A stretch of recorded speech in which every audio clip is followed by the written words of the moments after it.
അച്ഛാ, കലോത്സവത്തിന് പേരെടുത്തിട്ട് 2 ദിവസമായി. ഇതുവരെ എന്നെ പഠിപ്പിക്കാൻ മാഷ് വന്നിട്ടില്ല. നിന്റെ ഈ ധൃതിയും വെപ്രാളവും നിർത്തണം. അമ്മയുടെ അതേ സ്വഭാവം തന്നെ. അമ്മ എന്തൊരു ധൃതി കാണിച്ച്, എന്തൊരു ധൃതി കാണിച്ചെന്ന്. പണ്ടൊരു ദിവസം എവളെ അമ്മ അമ്പലത്തിൽ പോയിട്ട് വരുന്ന വഴിക്ക് ഞാൻ പോയൊന്ന് ഇഷ്ടമാണെന്നങ്ങ് പറഞ്ഞ്.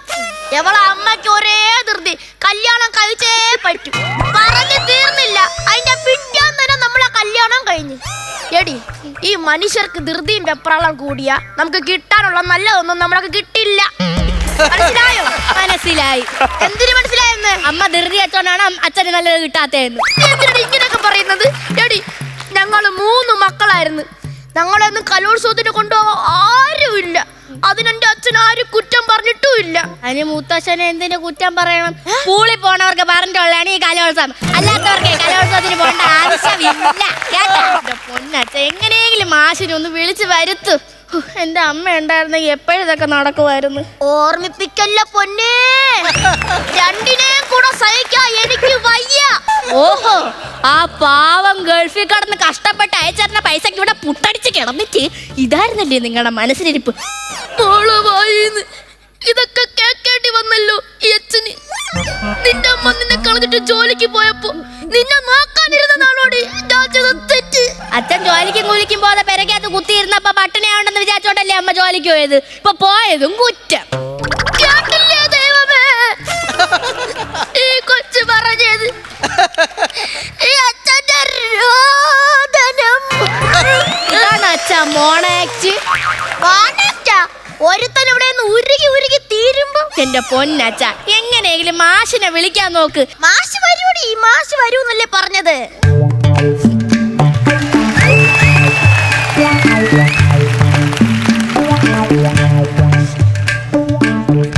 വന്ദനം. ആരാ? പ്രസന്നകുമാരൻ. കലോത്സവത്തിന് പഠിപ്പിക്കാൻ വന്നതാണ്. മാഷേ വന്ദനം. അപ്പൊ നമുക്ക് ക്ലാസ് തുടങ്ങാം. കുട്ടിയാണല്ലേ പഠിപ്പിക്കുന്നത്? അതെ അതെ, നമുക്ക് തുടങ്ങാം. പിന്നെ എന്റെ കൊച്ചിനെ പാട്ട് ഐറ്റം വല്ല പഠിപ്പിക്കുന്നുണ്ടെങ്കിൽ ഒറ്റയ്ക്ക് പാടാവുന്ന പാട്ട് മാത്രം പഠിപ്പിച്ചാ മതി. കഴിഞ്ഞ വർഷം ഞാൻ പൈസ മുടക്കി എന്റെ കൊച്ചിനെ പഠിപ്പിച്ച പാട്ട് 5-6 പേര് നിന്ന് പാടുന്നു. അച്ഛാ, അതാണ് സമൂഹഗാനം. സമൂഹത്തിന് പാടണമെങ്കിൽ സമൂഹം പൈസ കൊടുത്ത് പാടണം. എന്റെ പൈസക്ക് അങ്ങനെ സമൂഹം പാടണ്ട. എടാ, തോൽവിക്ക് പോലും തോൽവിയായവനെ സമൂഹഗാനം അങ്ങനെ പാടാൻ പറ്റൂ. സംസാരിച്ച് നിൽക്കാതെ എന്റെ കൊച്ചിനെ ക്ലച്ചിപ്പിടി പഠിപ്പിക്കും. ക്ലച്ചിപ്പൊടിയോ? അല്ല, അല്ല, കുരിച്ചുപിടി. കുരിച്ചുപ്പൊടിയാ? അല്ല, കച്ചി. എന്റെ പൊന്നച്ഛ, കുച്ചിപ്പുടി. ആ പൊടി പഠിപ്പിക്കങ്ങോട്ട്. ഓ, പഠിപ്പിക്കാം.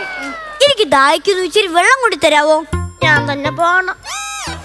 മോളെ, നമുക്ക് കുച്ചിപ്പൊടിക്ക് പകരം മോഹിനിയാട്ടം പഠിച്ചാലോ? ശരി മാഷേ, പഠിക്കാം.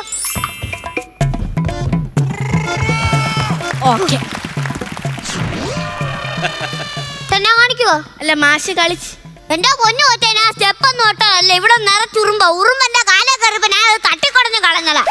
അതെ, ഇവിടെ കൊണ്ടുവന്ന് സാധനം ഒന്നും കഴിച്ചിട്ടേക്കരുത്. മാഷ് എന്തോന്ന് മാഷിയെ നോക്കണത്? ഒരു ഉറുമ്പ് മിച്ചറും കൊണ്ട് പോകുന്ന പോക്ക് കൊണ്ടാടി. എന്റെ പൊന്ന് മാഷേ, മാഷ് ഞാൻ ഒരു കൂട് മിച്ചർ വാങ്ങിച്ചു തരാം. മാഷ് ഒന്ന് എന്നെ പഠിപ്പിക്കോ? വാക്കാണേ. വാക്ക് വാക്ക് വാക്ക്. തുടങ്ങാം. അതിൽ തൊഴിലെടുപ്പ്.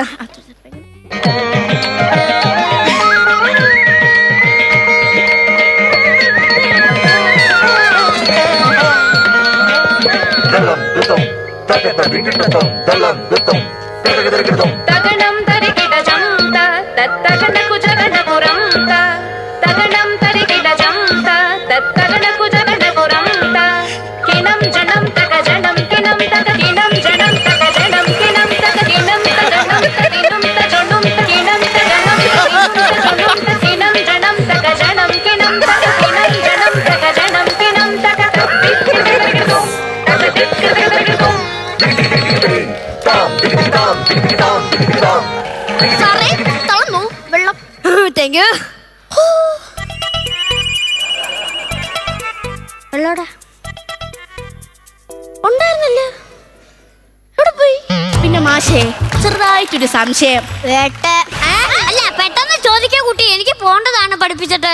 ഈ മുദ്ര എത്ര ഉണ്ട്? മുദ്ര ഒന്നേ ഉള്ളൂ. മമ്മൂട്ടിയുടെ കിടുക്കം പടവാ, പോയി കാണാം. അയ്യോ ആ മുദ്രയല്ലെന്ന് മോഹിനിയാട്ടത്തിൽ മുദ്രകൾ എത്രയുണ്ട് പഠിപ്പിച്ചു തരാം കുട്ടിക്ക് ഞാൻ. ആ പണ്ട് ഞാനൊരു സ്ഥലത്ത് 30 കുട്ടികളെ നൃത്തം പഠിപ്പിച്ചുകൊണ്ടിരിക്കുകയാണ്. ഞാനിങ്ങനെ നോക്കുമ്പോഴൊക്കെ അവര് നന്നായിട്ട് കളിക്കുന്നുണ്ട്. അപ്പൊ ഇവര് നന്നായിട്ട് കളിക്കുന്ന കണ്ട് ഞാൻ ഇവരുടെ കൂടെ ജോയിൻ ചെയ്തെന്ന് കളിച്ച് തുടങ്ങിയതല്ല. ആരോ താളം തെറ്റിക്കുന്നു. ചെലങ്കയുടെ ഒരു അപശബ്ദം എന്റെ ചെവിയിലെ കർണപടങ്ങളിൽ തുളച്ചങ്ങ് കയറി. പിന്നെ ഞാൻ വെളിയിലോട്ട് ഇറങ്ങി നോക്കി, അവർ നന്നായിട്ട് കളിക്കുന്നുണ്ട്. വീണ്ടും ഞാൻ വന്ന് ജോയിൻ ചെയ്ത് കളിച്ചു. ആരോ വീണ്ടും താളം തെറ്റിക്കുന്നു. വീണ്ടും ഞാൻ വെളിയിറങ്ങി നോക്കി, അവർ നന്നായിട്ട് കളിക്കുന്നുണ്ട്. എടാ പൊട്ടാ, നീയാണ് തെറ്റിക്കുന്നത്. അതെനിക്ക് മനസ്സിലായി. അതെങ്ങനെ മനസ്സിലായി? ഈ 30 പിള്ളേരും വേറെ മാഷിന്റെ അടുത്ത് പഠിക്കാൻ പോയപ്പോ ഞാനാണ് തെറ്റിക്കുന്നതെന്ന് എനിക്ക് മനസ്സിലായി. അല്ല, ഈ 30 പിള്ളേരെ ഞാൻ വേറെ മാഷിന്റെ അടുത്ത് പഠിപ്പിക്കാൻ വിട്ടു. കലോത്സവത്തിന്റെ തിരക്കാണേ. തിരക്ക് മാഷേ എന്നെ നാടോടി നൃത്തം പഠിപ്പിക്കൂ. നാടോടി നൃത്തം പഠിപ്പിക്കാം. താൻ ആദ്യം പോയി എനിക്ക് ഇതിൽ വെള്ളം എടുത്തോണ്ട് പോവാ. പിന്നെ ആയിക്കോട്ടെ മേല. കുട്ടിക്ക് നമുക്ക് നാടോടി നൃത്തം പഠിച്ചാലോ? പഠിക്കാം മാഷേ പഠിക്കാം. 3, 2, 1 സ്റ്റാർട്ട്. തന്തം പപ്പടം പൊടി പപ്പടം എണ്ണയിൽ കളകളം പാടുന്ന പപ്പടം കണ്ണുള്ള പപ്പടം കവിളുള്ള പപ്പടം ആനപ്പപ്പടം ചേന പപ്പടം മുളക് പപ്പടം കുഞ്ഞ പപ്പടം പിന്നെ കടമുറ തിന്നുവാൻ മസാല പപ്പടം പപ്പടം വേണമയ്യാനാണ് പണ്ടാരത്തി മുത്തുലക്ഷ്മി ഉഴുന്നും കാരവും ഉപ്പും ചേർത്തരച്ച് പിട്ടുണ്ടാക്കി പപ്പടം പരത്തി കെട്ടുകളാക്കി ചന്തയിൽ പോകുമ്പോൾ അരക്കെട്ട് പപ്പടത്തിന് എന്താ വില കർക്കിച്ചു തുപ്പി ഞാൻ തെറി പറഞ്ഞോടിക്കും കവലപ്പിള്ളേർ എന്തും ചൊല്ലും കാലം മാറി കഥ മാറി പപ്പടമെല്ലാം പഴഞ്ചനായി നാടൻ സദ്യകൾ കണി കാണാനില്ല കച്ചവടം തീരെ കുറവായി 5-8 വയസ്സുള്ള കുട്ടികൾ 2 പേർ പുറമ്പോക്കിലാണ് എന്റെ താമസം.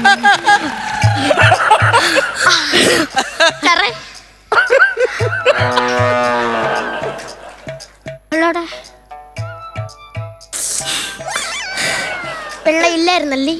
എന്തുവാടോ താനീ കാണിക്കുന്നത്? സോറി, ഞാൻ ഇനി ആവർത്തിക്കില്ല. ഇത്തിരി വെള്ളം എടുത്തോണ്ട് വരാവോ? താൻ പോയി. ഇനിയും വെള്ളം വേണോ? ഇതുവരെ വെള്ളം കൂടി മാറിയില്ലേ? ഇല്ല, താൻ പോയി വെള്ളം എടുത്തോണ്ട് വാ. പിന്നെ ഞാനേ മിമിക്രിക്ക് പേരും എടുത്തിട്ടുണ്ട്. ഈ മിമിക്രിയൊക്കെ നമ്മളെ കൈ കിടക്കുന്ന സാധനമല്ലേ? കുട്ടിക്കറിയാവോ? പ്രശസ്ത മിമിക്രിക്കാരൻ ബിജുക്കുട്ടൻ എന്റെ അച്ഛനാണ്. പിന്നെ ആശാനെ പോലെ ആണ്. ആധുനിക മിമിക്രിയിലെ 3 പ്രബന്ധങ്ങൾ പുള്ളിയുടെയാ. അറിയാവോ? പറഞ്ഞുതരൂ. ഒന്നും പറയാനില്ല. ഒന്ന് പറഞ്ഞതാ മാഷേ. അയ്യോ, അതല്ല, ഒന്നും പറയാനില്ലെന്ന്. ഒന്ന് പറഞ്ഞതാ. എന്റെ പൊന്നു വച്ച ആദ്യത്തെ പ്രബന്ധം ഒന്നും പറയാനില്ല. രണ്ടാമത്തെ കിലുക്കട്ടൻ. മൂന്നാമത്തെ പ്രബന്ധം കിടിലോസ്കി. എന്തായാലും മാഷ എന്നെ മിമിക്രി ഒന്ന് പഠിപ്പിച്ചതാ. പഠിപ്പിച്ചു തരാം. പണ്ട് വർഷങ്ങൾക്ക് മുമ്പ് നമ്മുടെ ഈ ഭൂമി കത്തി ജ്വലിക്കുന്നൊരു തീകോളമായിരുന്നു. അയ്യോ, ബാത്റൂമിൽ ഫ്ലഷ് അടച്ചില്ല. ഭൂമി കത്തി ജ്വലിച്ചതാണ് കുട്ടി. അങ്ങനെ ഭൂമി കത്തി ജ്വലിച്ചോണ്ടിരുന്നു. പിന്നെ പയ്യെ ഇവിടെ കാറ്റുകൾ വന്നു തുടങ്ങി. വെള്ളം കൊണ്ട് വന്ന നിനക്ക് പച്ച വെള്ളം തരാൻ പാടില്ല. എന്തുകൊണ്ട് ഈ കിടന്ന് കാണിക്കുന്ന? താൻ ആരാ? കുമാരൻ. പ്രസന്ന കുമാരൻ എന്ന് പറയുന്ന മാഷല്ലേ എന്നെ പഠിപ്പിക്കാൻ വരാന്ന് പറഞ്ഞേ? പ്രസന്ന എന്റെ ഭാര്യയാ. അവള് പ്രസന്നകുമാരൻ എന്ന പേരിലാണ് അറിയപ്പെടുന്നത്. അപ്പൊ അവൾക്ക് കലോത്സവം കൊണ്ട് നല്ല തിരക്കാ. എന്നാലുമാണ് നിങ്ങൾ വിളിച്ചത്. കിട്ടുന്നവർക്ക് കളയണ്ടല്ലോ എന്നോർത്ത് ഞാൻ ഇങ്ങനെ പോന്നതാ. എടാ, നിന്നെ പോലുള്ള മാഷിമാരാണ് നല്ല മാഷിമാരെ വില കളയുന്നത്.